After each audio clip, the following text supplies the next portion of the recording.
Amerika Serikat, AS, kembali mencatat kenaikan signifikan pada jumlah pengajuan kebangkrutan. Untuk tahun ketiga berturut-turut, data dari kantor administrasi pengadilan AS menunjukkan peningkatan 2 digit, mencerminkan tekanan ekonomi yang masih membayangi rumah tangga dan dunia usaha. Sepanjang tahun lalu, tercatat 557.376 pengajuan kebangkrutan, naik 10,6% dari 504.112 kasus pada tahun sebelumnya.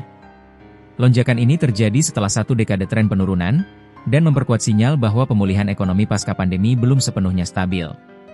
Kebangkrutan rumah tangga mendominasi. Mayoritas pengajuan kebangkrutan masih berasal dari rumah tangga. Dalam laporan yang dirilis Korto Unenes, total 533.337 kasus tercatat pada tahun lalu, meningkat 10,8% dari 481.350 kasus pada 2024. Dari jumlah tersebut, ada 2 jalur utama yang dipilih warga. Bab 7, likuidasi aset 333.321 pengajuan dan Bab 13, restrukturisasi pembayaran utang 200.290 pengajuan. Skema Bab 7 biasanya diajukan oleh mereka yang tidak lagi mampu membayar kewajiban utang dan harus melikuidasi sebagian asetnya, sementara Bab 13 memberikan kesempatan restrukturisasi pembayaran dalam jangka waktu tertentu.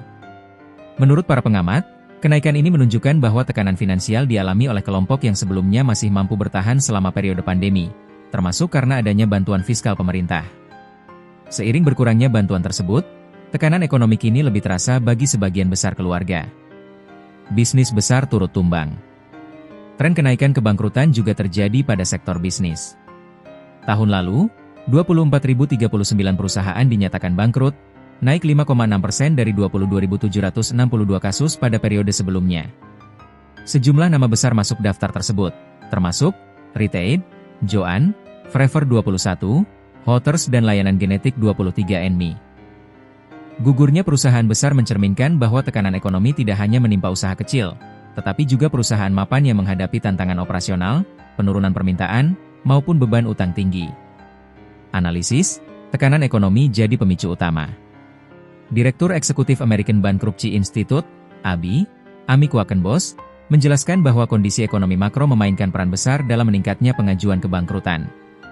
Tantangan ekonomi yang terus berlanjut, harga yang lebih tinggi, kondisi pinjaman yang semakin ketat, dan ketidakpastian geopolitik terus membebani konsumen dan bisnis, ujarnya dalam keterangan resmi.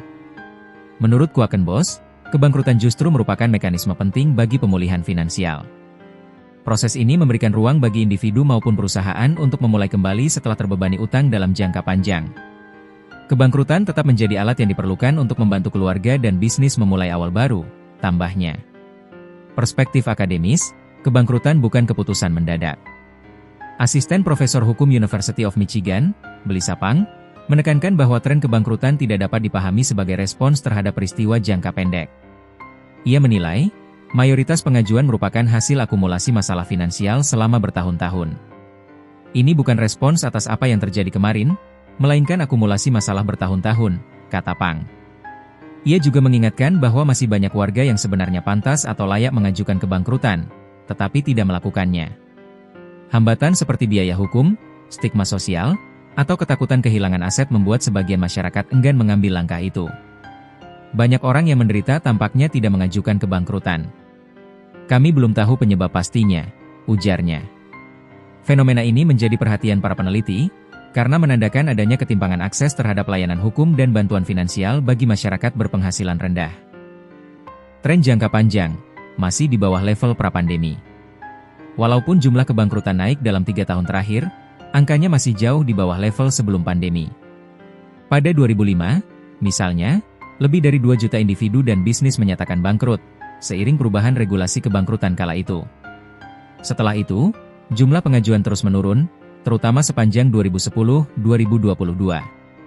Pada 2022, tingkat kebangkrutan mencapai titik terendah dalam beberapa dekade, yakni 380.634 kasus. Kini, jumlah pengajuan sudah meningkat sekitar sepertiga dibandingkan titik terendah tersebut. Untuk kebangkrutan bisnis, angkanya bahkan telah 2 kali lipat dari level terendah pasca pandemi. Para analis menilai bahwa jika tekanan ekonomi berlanjut terutama akibat suku bunga tinggi, inflasi, dan melemahnya daya beli, tren peningkatan kebangkrutan kemungkinan masih berlanjut dalam beberapa tahun ke depan. Situasi ke depan masih bergantung pada ekonomi makro. Ke depan, Para ahli memperkirakan tren kebangkrutan akan sangat dipengaruhi oleh perkembangan ekonomi AS, termasuk kebijakan suku bunga bank sentral, arah inflasi, serta dinamika geopolitik global yang memengaruhi rantai pasokan dan biaya energi. Meskipun demikian, para ekonom menggarisbawahi bahwa peningkatan kebangkrutan tidak selalu mencerminkan penurunan kesehatan ekonomi secara keseluruhan.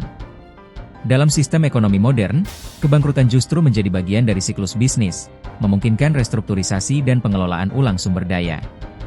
Dengan berbagai indikator yang masih bergerak fluktuatif, pengajuan kebangkrutan diprediksi tetap menjadi barometer penting bagi tekanan finansial di tengah masyarakat dan dunia usaha AS.